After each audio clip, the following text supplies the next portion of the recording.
북파브라북독파입니다. 구독과 좋아요, 알림 설정, 회원가입 부탁드리겠습니다.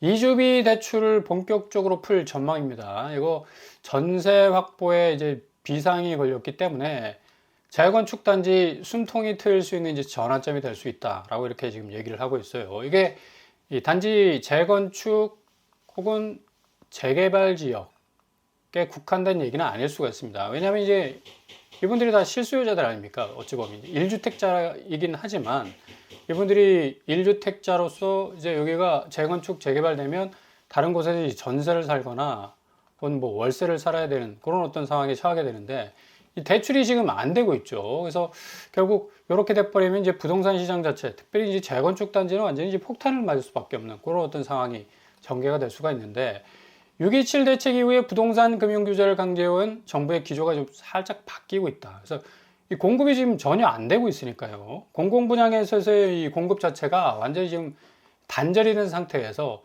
기존에 있는 재건축 재개발 단지를 통해서라도 뭔가 공급 물줄기를 좀 대야 되는데 이런 차원에서 좀 대출 규제 때문에 부동산이 더 좀 빡빡해지고 특별히 이제 이런 상황이 계속해서 증폭이 되다 보니까 한국 부동산에 따르면 서울 아파트 매매가 전세값 10.76, 7.16, 1년간 10% 올랐습니다. 매매가. 그리고 전세가 7.16% 올랐다는 얘기예요. 이거 굉장히 좀 심각하죠. 6.27 대책 발표한 지가 이제 1년 정도 됩니다. 일주일 정도 지나면 2025년 6.27 대책 나왔죠. 당시만 하더라도 야 정말 부동산 지형도가 완전히 바뀌겠구나 라는 어떤 기대감이 정말 뭐 뿜뿜이었는데 결국 뭐 성적표를 1년간 뒤돌아보니까 매매가가 10% 올랐고 전세가는 7.16% 올랐다는 거예요. 결국 이 전세가가 매매가를 계속해서 자극하는 그런 촉매제 역할을 했다는 얘기고 그만큼 지금 공급 자체가 굉장히 지금 어려운 상황으로 번져가고 있기 때문에 이 공급을 좀 합리적으로 하기 위해서는 기존의 이 공급 라인들을 좀 파이프라인들을 확실하게 좀 세팅을 해야 되겠다라는 필요성이 대두가 될 수밖에 없는 거죠. 그래서 금융당국이 주택 관련 대출 규제를 수요 억제, 공급 지원으로 나눠 적용하는 방안을 검토. 수요 억제 같은 경우는 이제 비거주 1주택자겠죠. 예. 그리고 이제 공급 지원 같은 경우는 실수요자에 해당이 될 수가 있겠고, 예. 어쩔 수 없이 이제 재건축 재개발 때문에 이사 가야 하는 사람들, 예. 이 부분에 이주비 대출을 좀 원활하게 가져갈 수 있는 투트랙 접근으로 이제 분석이 되는데 이게 이제 확대가 될 수가 있죠. 이게 형평성 원칙에 맞게 하려면 무주택자 또 실수요자 전세 대출 역시도 비거주 1주택자는 이제 제외될 수밖에 이게 더 쪼일 겁니다. 이거는 무주택자에게 이 전세 대출도 확대될 전망으로 방향 선회를 할 수가 있다라는 얘기입니다. 지금 전세 대출이 어찌 보면 사금융 아니냐라고 이제 대통령이 언급할 정도로 이 매매가를 엄청나게 들어 올렸었습니다. 그러니까 개인 대 개인의 1대1 금융과 같이 이렇게 돈이 그냥 보증금이 흘러 들어갔고 그 보증금으로 다시 집주인은 다른 주택을 사버리고 이러다 보니까 전반적으로 전체 유동성 자체가 어찌 보면 다주택자들에게는 굉장히 넉넉한 그런 시장이었어요. 그러니까 집값이 계속해서 들썩거릴 수밖에 없었는데 이거 이제 막는 거고요. 비거주 1주택, 뭐 다주택자는 이제 아예 안 되고 비거주 1주택자, 이제 무주택자가 어찌 보면 이주비 차원에서 예, 이 이주비 대출이 확대가 되면 무주택자, 특별히 실수요자들도 확실히 그 괄호 안에 들어갈 가능성이 높다. 그래서 현재 금융당국은 가계부채 관리 이유로 정비사업 이주비 대출을 일반 주택담보대출하고 동일하게 분류를 하고 있습니다. 그래서 워낙에 뭐 빡빡한 그런 어떤 규제를 받고 있기 때문에 수도권에서는 담보 인정 비율 40% 적용되고요. 대출 한도도 최대 6억 원으로 제한이 돼요. 다주택자 같은 경우는 아예 뭐 대출이 어려운 거고요. 이런 상황으로 지금 분위기가 흘러가고 있다. 그래서 서울시가 개선 방안을 내놨는데 현재 40% LTV 규제를 70% 수준까지 완화할 필요가 있다. 요거 이제 국토부에서 받아가지고 아마 이주비 대출 이 퍼센테이지가 70%까지 늘을 가능성 높고요. 특별히 이제 무주택자, 실수요자들까지도 묶어서 이분들 가장 중요한 전세 수요가 있다면 전세 대출을 지금 주택담보대출, 그러니까 다주택자들을 규제하기 위한 그 괄호 안에 묶일 이유가 전혀 없는 거예요. 오히려 이제 피해자 아닙니까? 그죠? 이런 부분들을 좀 완화하는 전세법 쪽으로 흘러갈 가능성 높다. 그래서 오늘 이주비 대출 완화는 결국 앞으로 무주택자 실수요자 한해서 전세대출 부분도 LTV가 70%까지 완화될 수 있는 그런 탄력성까지 받게 될 가능성이 높아졌다고 할 수가 있겠습니다. 어찌 보면 6월 중순 이후에 나온 가장 눈에 띄는 이 전세법, 특별히 전세대출 시스템의 변화라고 볼 수가 있겠죠. 워낙에 지금 공급이 너무 어렵지 않습니까? 그러니까 서울은 땅도 없고 그 땅에다가 아파트 지으려니까 지금 건설 경기도 안 좋은 상황에서 지금 원가 상승분도 어마무시하게 지금 내리 누르고 있어서 이거 뭐 공공분양 해봤자 가격 경쟁력 차원에서 정부가 또 부담해야 될 비용들도 눈덩이처럼 늘어날 가능성도 없고, 그러니까 기존 파이프라인을 확실하게 좀 구축하자라는 의미에서 좀 나온 것 같은데, 무주택자와 실수요자까지도 이게 확대가 돼야지 좀 의미가 있다라고 말씀을 드릴 수가 있어요. 지금 뭐 비거주 1주택자 같은 경우는 대출문이 완전히 닫혔기 때문에 학군지 전세계약 뭐 연속적으로 파기되고 있습니다. 더 이상 뭐 예전처럼 뭐 떡하니 당연하듯이 내가 1주택자임에도 불구하고 무주택자에 준하는 그런 대출을 받았으니까 그 부분에 있어서는 뭔가 이제 셧다운이 일어난 거고요. 대통령 자체가 지금 전세는 사금융이다. 그래서 전세대출 규제 강화까지도 뭔가 뉘앙스를 풍겼는데, 제가 보기에는 이제 무주택자와 실수요자는 제외될 가능성이 높고요. 비거주 1주택자에 집중될 가능성이 높다.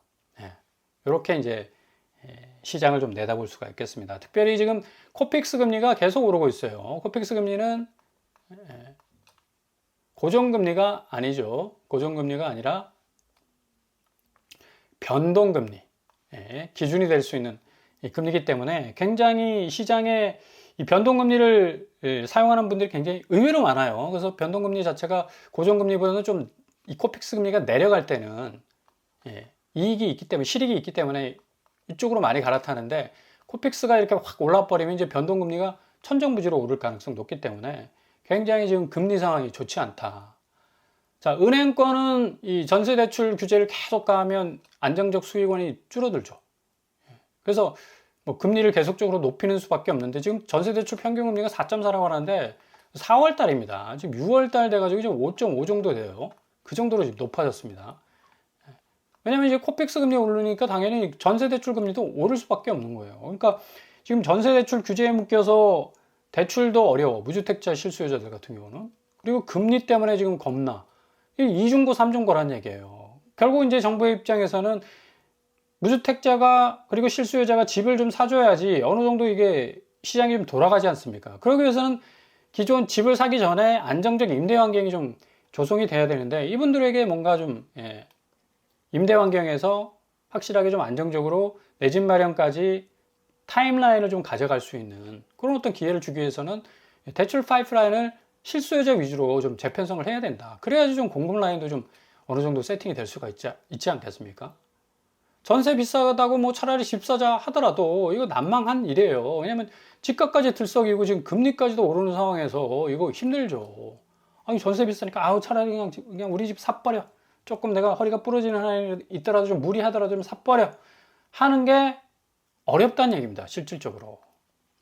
그러니까 지금 정부가 이런 이 전세대출 부분, 전세제도를 좀 뜯어 고쳐서 뭐 2주비 대출 플러스 알파 무주택자, 1주택자, 실수요자들 뭔가 공급 라인에 있어서 돈이 흘러갈 수 있는 유동성 부분을 좀 확대해 주자라는 의견까지 지금 나오고 있는 상황이고요.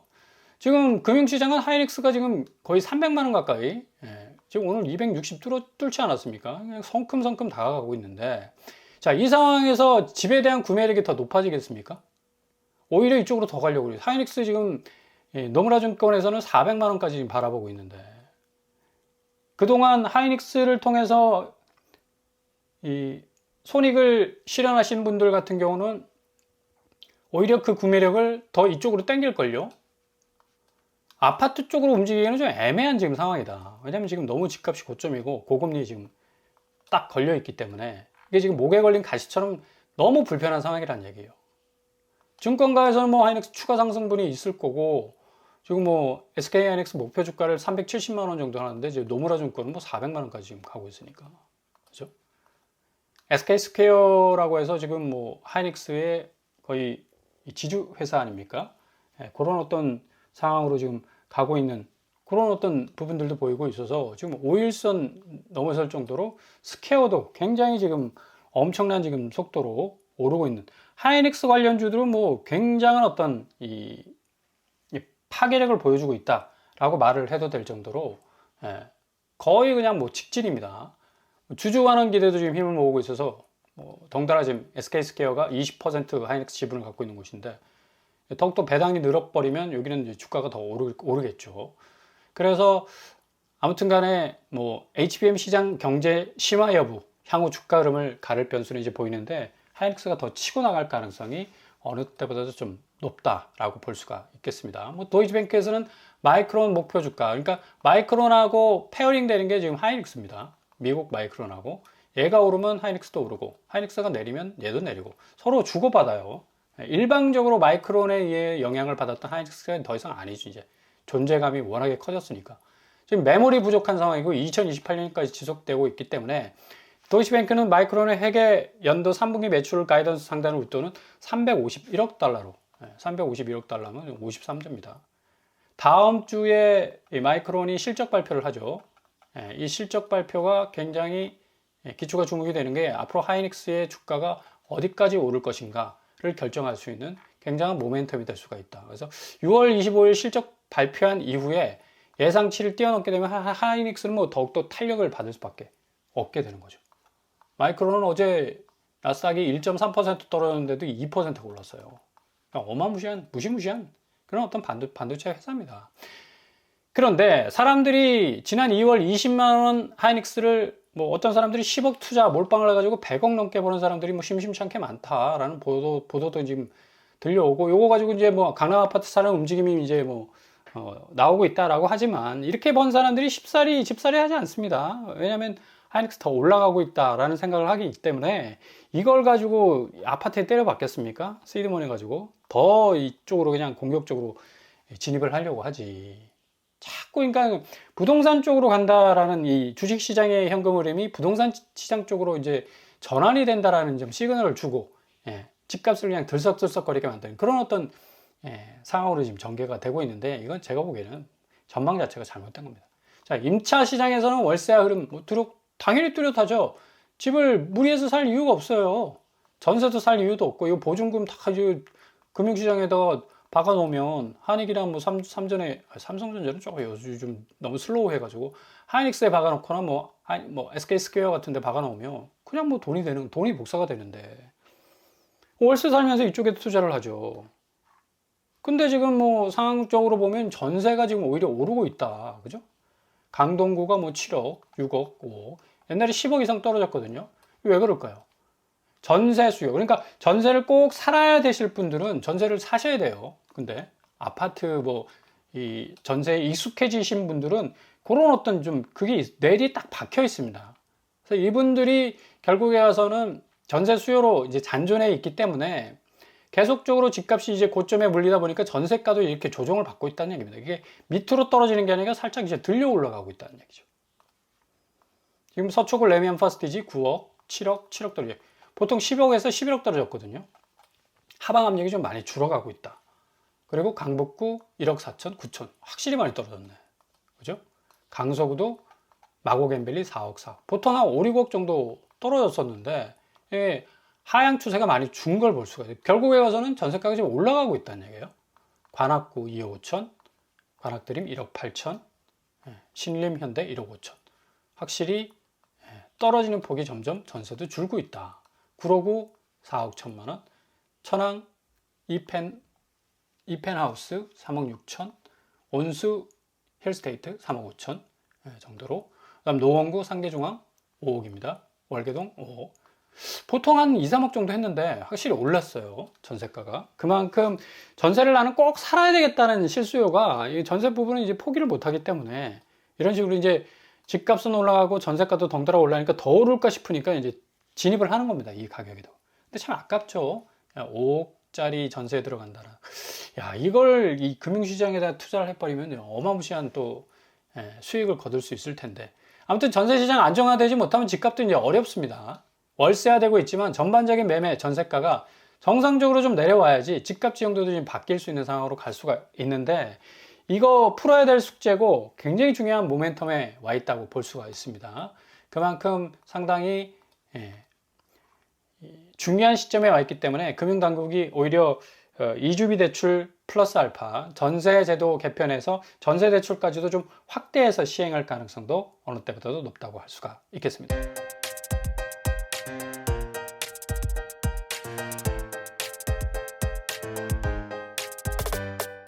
부동산 캐릭터처 전세 부분에 굉장히 어떤 변화가 일어나게 될 것 같고요. 이주비 대출 이제 나왔죠. 이 이주비 대출 나오면 이제 무주택자 실수요자 대출까지도 분명히 전세 부분에서 나올 겁니다.